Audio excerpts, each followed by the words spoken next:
If you're a history enthusiast or someone fascinated by the incredible durability of medieval structures, you're in the right place. Before we dive deep, make sure to subscribe to the Global War Archive.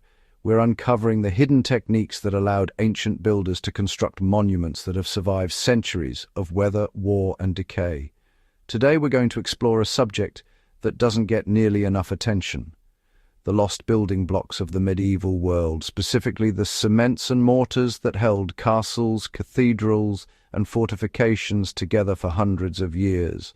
By the end of this guide, you'll not only understand the science behind these ancient mixtures, but also gain practical insights that can be applied in modern restoration, experimental archaeology, or even survivalist construction projects. Ancient mortars were more than just sticky glue. They were engineered for resilience. Medieval builders didn't just throw lime and sand together and hope for the best. Their mortars were carefully crafted for specific environments, from the freezing castles of northern Europe to the humid cathedrals of southern France. Lime, often derived from burned limestone, was a staple ingredient. When slaked with water, it created a putty that could be mixed with sand, crushed brick, or volcanic ash. This mixture wasn't chosen at random. Each additive changed the mortar's strength, flexibility, and ability to resist moisture. Builders understood empirically what modern engineers now study scientifically. For instance, Romanesque structures often used pozzolanic ash to improve hydraulicity, which allowed walls to set even in damp conditions, a technique that medieval masons inherited and refined.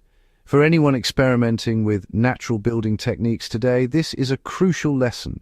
Choosing the right combination of materials transforms a simple lime paste into a centuries-lasting bond. The secret of medieval cements lies in their long curing process. Unlike modern Portland cement that hardens within hours, medieval mortars relied on slow carbonation.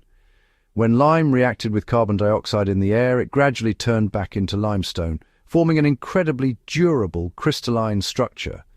This slow curing process is why many medieval walls are still standing today, while some modern concrete structures crumble after only decades. For practical applications, if you are attempting to replicate these techniques, patience is key. Layers must be applied gradually, allowing each to dry and carbonate fully.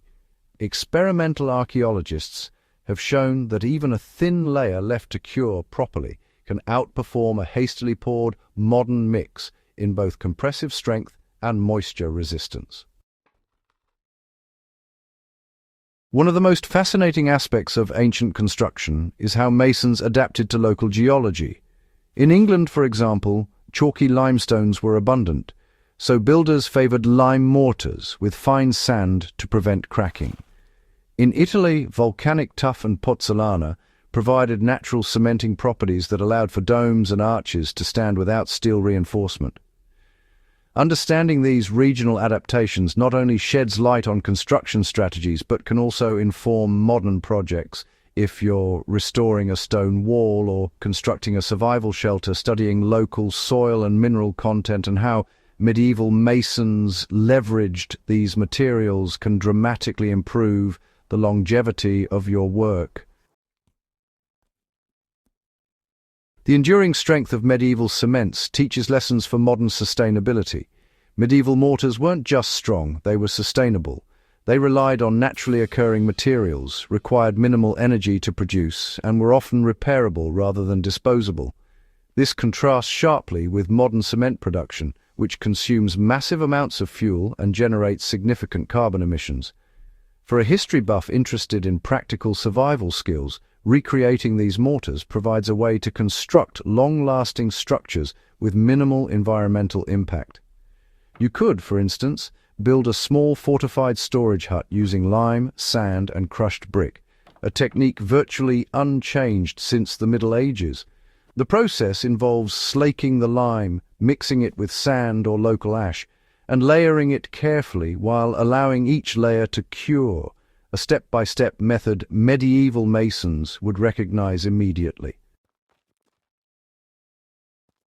Studying ancient mortars can reveal hidden histories. There's also an investigative aspect to understanding these lost building blocks. Mortars often preserve microscopic clues about the time and place of construction. Archaeologists can analyze the composition to determine trade routes, local material availability, or even specific workshops that produced the bricks or lime. For the amateur historian or survivalist, this opens the door to experimental projects. Replicating medieval mortars from local materials not only provides a hands-on connection to history, but also allows you to test hypotheses about how ancient builders overcame engineering challenges without modern tools. Bringing ancient techniques into modern practice can change your approach. If you take one thing away from studying medieval cements and mortars, it's this: durability doesn't come from complexity, it comes from understanding materials deeply and respecting natural processes. Whether you're restoring historical structures, building a small earth shelter, or simply experimenting in your backyard, the principles are the same. Select materials that complement each other, apply them in layers, allow sufficient curing time, and always account for environmental conditions. Even small-scale applications, repairing a stone wall, making a garden path, or constructing a smokehouse, benefit from these lessons. History isn't just something to read about, it's a toolkit for building things that last.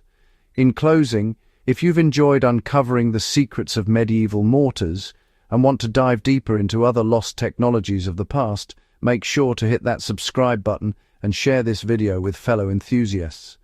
The Global War Archive is dedicated to revealing the skills, innovations, and strategies that shaped history.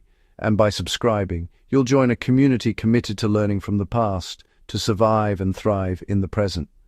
Every castle, cathedral, or humble stone wall has a story, and now you have the tools to read it like a master mason.